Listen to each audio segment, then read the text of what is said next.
சாதி பார்க்கிறவன் கிறிஸ்தவனா? அது இந்து மார்க்கத்தினுடைய கோட்பாடு. நீ இன்னும் ஜாதி பார்ப்பாயானால் you are not at all a Christian, you are still an Hindu. நீ ஒரு இந்து.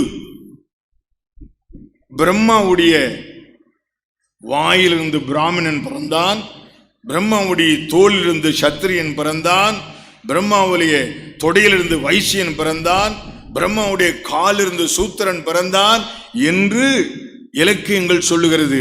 அதை நம்புறியா? பைபிளை நம்புறியா? நீ எதை நம்புகிறாய்? உண்மையான விசுவாசி ஜாதி பார்க்க மாட்டான். இன்னிலிருந்து தெரிஞ்சிருங்க.